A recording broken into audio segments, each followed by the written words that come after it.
नमस्कार, मैं हूं कर्मवीर। आप सभी का स्वागत है लाइव झारखंड ब्रेकिंग के खबरें सुपरफास्ट में। खबरें सुपरफास्ट के प्रायोजक zero worries private limited, Punjab national bank, Lakshmi Vilas bank gold loan, ISM Pundag, NIPS school of hotel management, शिक्षा और अनुसंधान यूनिवर्सिटी बुधिया बागान।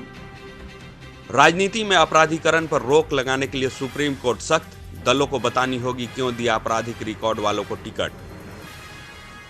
केंद्रीय गृह मंत्री अमित शाह का बड़ा बयान, पार्टी नेताओं के आपत्तिजनक बयान का गलत असर पड़ा दिल्ली विधानसभा चुनाव परिणाम पर। जम्मू कश्मीर के पुलवामा हमले की पहली बरसी आज, स्मारक का होगा उद्घाटन, शहीदों को दी जाएगी श्रद्धांजलि। अमेरिकी राष्ट्रपति डोनाल्ड ट्रंप 24-25 फरवरी को भारत के दौरे पर, 10 किलोमीटर लंबा होगा रोड शो।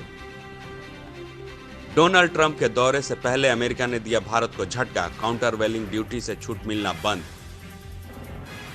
पूर्व विदेश मंत्री स्वर्गीय सुषमा स्वराज के नाम से अब जाना जाएगा प्रवासी भारतीय भवन।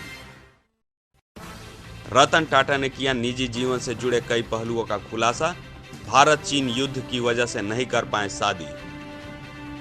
मुख्यमंत्री हेमंत सोरेन ने कहा, BIT का प्रबंधन, अनुशासन और स्टूडेंट्स का भविष्य उज्जवल।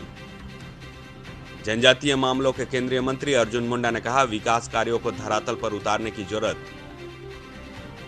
गोड्डा सांसद निशिकांत दुबे ने वर्तमान राज्य सरकार पर साधा निशाना, कहा पूर्ववर्ती सरकार की जन कल्याणकारी योजनाओं को बंद कर रही है सरकार।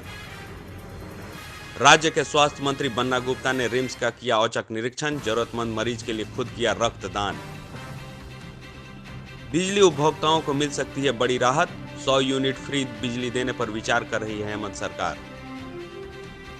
विधानसभा चुनाव में हार के कारणों को ढूंढा आजसू पार्टी ने, जन मुद्दों को लेकर संघर्ष जारी रखेगी पार्टी।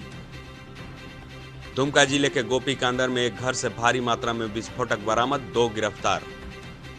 चतरा जिले के नवाडी बजराही गांव से 2 अपराधी गिरफ्तार, देसी कट्टा मोबाइल मोटरसाइकिल बरामद। खबरों में बने रहने के लिए धन्यवाद। हम फिर से हाजिर होंगे नए बुलेटिन और अपडेट के साथ।